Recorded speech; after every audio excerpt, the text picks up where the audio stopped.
Hey, what's up, Metal Rules? How's it going, Metal Rule? Hey, I'm Ben. I do vocals and guitar for NightWraith. I'm Spy. I play drums for NightWraith. Yeah, we're stoked to be talking with you today. So we have a few questions. What's the first question? First question is, please introduce band name We to our already did viewers. that. What's the second question? Second question, what drives you as an artist to create music? You want to take that one? Yeah, I guess for me, I don't know, just the human story and the divine comedy of what we call life, basically. I love all music, everything from classical to country to hip hop, death metal, black metal, everything. I just love the intensity of intense music. I don't know. As far as the band goes, like we all come from different areas, and we just try to make like an amalgamation of what we all love, and what we try to embody is, I guess, like Randy Pan, the Goat Boy. Like just like the nature aspect of what we do musically. Yeah. Just kind of sticking to that. I think for me, just like starting with an idea or like a riff, because I love to write songs, and just watching that grow and like nurturing the riff into a song, and then after maybe a couple years of hard work, having it grow and actually like come out on like a become like a physical manifestation from an idea, I think is like a really cool and rewarding process for me. Yeah. What's the next question? Moving on, where does the band get its name from? Oh, well. Well, I'm a kind of like a gamer, and I've been since I was probably like 10 years old, and I started playing the Witcher series, and then I started reading the books, and we were looking for a band name, and I was like, hey, NightWraith is not taken, and I kind of like the way it sounds, but I think also it represents sort of like this dichotomy that, even though the name may sound like this like dark band, like I don't think that we're generally like that. I think we're more triumphant. I think we're more like kind of like once you defeated the enemy, how you feel after that, not what happens when you lose a war. It's more of like what happens when you win a war, and you stood for the side that you feel is the truth. You know what I mean? And I think that comes in many forms. So Yeah, it's not doom and gloom all the time. No. It's a balance between like the light and the dark. yeah, totally. Yeah, nice. Tell us about your album, newest album. Oh, well, so we have an album coming out on September 13th on What's Left Records. It's called Divergence. We worked super hard on this album. It's 9 songs. And it clocks in at about like 42 minutes. I think it's like our most realized material that we've ever done. Like, we've been a band for 8 years now. And I think this is like truly like the sound that we've been kind of trying to capture the whole time. And we finally like refined our process. The material and the songwriting is like super strong. The production is probably the best that we've ever gotten. We like stepped it up in a lot of ways this time. We pretty much self-produced like the engineering phase of it, and then we sent it to this guy Zach Oren to mix and master it. And I don't know, the end result is just like this really nice, like polished piece of work, and I'm super proud of it. I think it's killer. Yeah, I really enjoy this record. I think it's very dynamic musically. It shows a wide range of musical influences, and we really wanted to push the envelope as far as like what can we do with this sound that we're producing, like how far can we take it. And I really like the direction of the songs and the extra musicians that lent their talent on the album. Yeah, guest musicians, yeah. saxophone, flute, pedal steel guitar, Yeah. vocals, guitar solos. Yeah. So I'm really proud of it. Yeah, awesome. What inspired the lyrics? Oh, well, so I've been writing lyrics for a long time, and I feel like it's really easy to make metal lyrics just kind of like vague and dark. So I try not to do that. I have kind of a background in punk and hardcore. That's kind of where I started when I was younger, and that always resonated with me a lot. Like kind of like social issues. Don't really like necessarily get into any political territory ever, but just like real social and human issues, because that's what it's all about. We're all you know, bonding together through music as people, as humans. So I try to keep it poignant and very like human focused.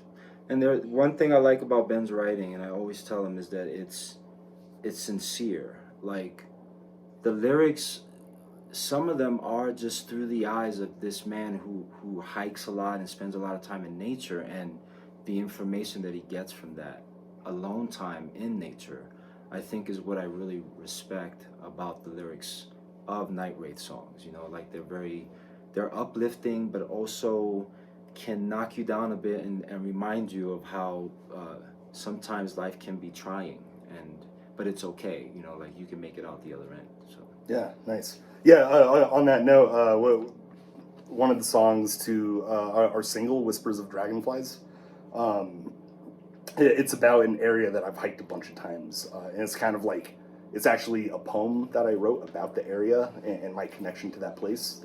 So yeah, you nailed it, exactly. what is the story behind the album cover? Oh yeah, so our friend Jeff Kopp did the artwork. He's a really talented tattoo artist in Denver. He specializes in a lot of like portrait work, but he does these like really cool like demon heads too. We've been friends for a long time, and I brought him in on this project a while ago. So we use the Greek god Pan for a lot of our imagery. Like it's pretty much on all of our albums, like all of our merch designs. Yeah. He's become kind of our mascot. So we wanted Jeff to do his own interpretation of Pan. We've become his mascot. We become his. Yeah. We work together. We're coworkers now. Exactly. Yeah, but yeah, Jeff did a killer job. It's kind of like some sort of futuristic dystopian type of imagery, and I guess the concept is, like we're at this critical juncture in humanity right now, and there's many different possibilities that can happen, and it's kind of up to us as people to choose which path we go down, and maybe Pan is there to help guide us in the right direction, and and maybe we all make the world a better place through music. It's kind of like the rough concept. Yeah, and just to go back to the Pan idea, I mean, when we created NightWraith, we wanted to have sort of like the classic metal look without it being the generic sort of, and not to say that there's anything wrong with that. I mean, I love a good satanic imagery more than the next, but I think that we wanted to sort of represent, well, what if we take it to when that image was Pan, right, which was the musician of the forest that liked to party and have a good time and have sex and frolic, and eat berries and stuff. Like, that sounds like a more interesting life for me than just kind of being in the dark cave surrounded by hell and you know what I mean? Once again, not that there's anything wrong with that. I'm a pagan myself, so I get it, but we wanted to represent sort of what if there was a band that took it from that direction. So yeah, Pan's kind of the perfect mascot because of his connection with music and his connection with the earth and and art and like good food and just like enjoying the finer things in life, which when it comes down to it, that's like, the people you love and like art and music and good food, right? Basically. Yeah. Nice. Are there any new albums that have caught your ears? Oh yeah, man, I haven't been listening to too much. I've been kind of writing a lot on my own and like doing some writing with my other band in the Company of Serpents. But I've been really into the latest Elder record. I don't know, it's more like on the psych rock side. If you've never heard that band, you probably have. They're starting to get kind of big, but it's just these guys are just like awesome players, and it's cool to hear a record that's really well written by people that like play their instruments that well. I've been listening to the new Alcest album, that French band. Mm-hmm. It's really like ethereal kind of like vocals, which I know could maybe like turn some people off, but like the guitar work on it is like just beautiful. Mm-hmm. So I've been into that lately. About you? I mean, these questions always stump me because at this point in my career and in my life, there's not a whole lot of new stuff that I listen to be honest. Yeah. I'll take whatever come my way if I see them live, it just so happens, but for the most part, I take in music from all areas of all I mean, literally, I don't really listen to anything in particular. I'm just kind of like, ambiguous when it comes to that. You jamming any old classics? Yeah. Any like old dissection or what's that German band you were telling me about? Der Weig Einer Fahrheit. Yeah, that shit's cool, man. Yeah. Yeah, some of those riffs are just like crushing. Very inspired by that band as far as drumming goes and songwriting.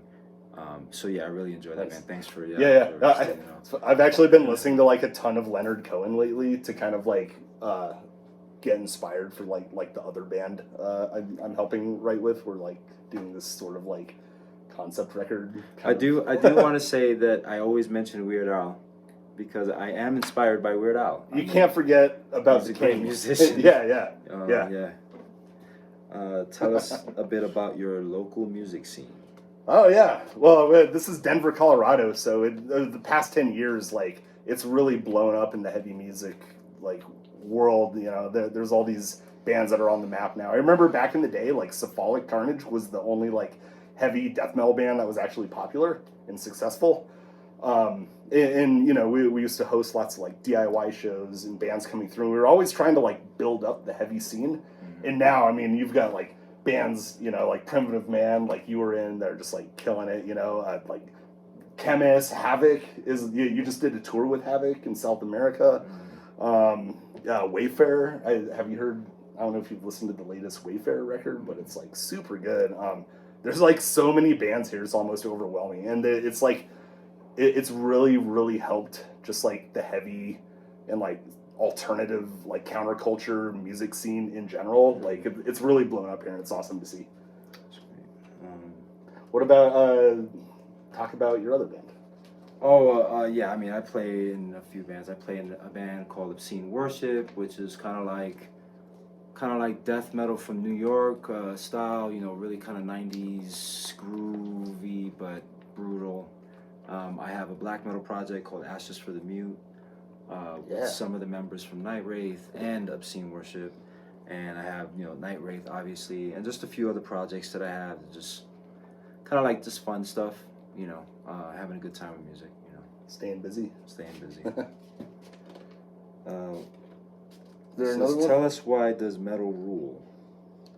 And if you think it doesn't, then why you are playing it now?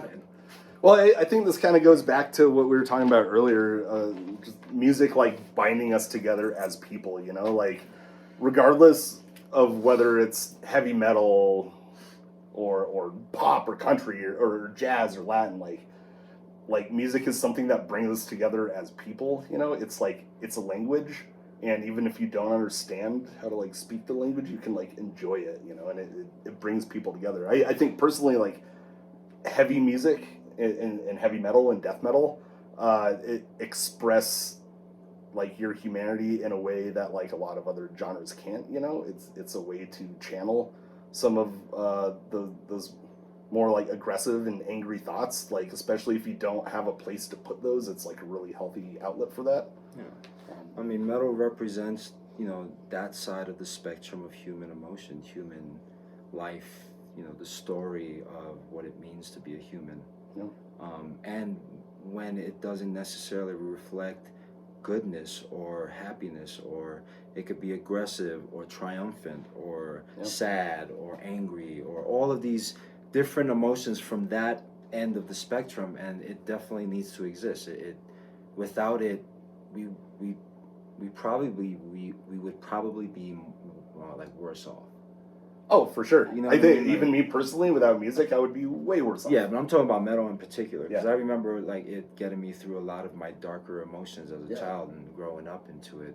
Like that's why I think now it's kind of like, I can embody all of these different styles because I went through metal and that sort of being forged in the fire. Totally. Kind of thing. And it's honest too. Like any time someone from the outside is like, I just don't understand what's up with all the screaming. I'm like, hey, at least maybe you don't know what they're saying, but at least you know that they fucking mean it, That and they're lying to themselves because everybody wants to scream a little bit. So. Yeah, absolutely. Yeah. You know what I mean? Don't they say like people in metal bands are like the happiest people out there just because they have this like healthy outlet? Yeah. Yeah. All right, awesome. Well, hey, thanks for taking the time to chat with us. Metal rules. Appreciate you. Check Again, out we're the new album. we're NightWraith. Check out our new album Divergence. Comes out September 13th on What's Left Records. And rock on.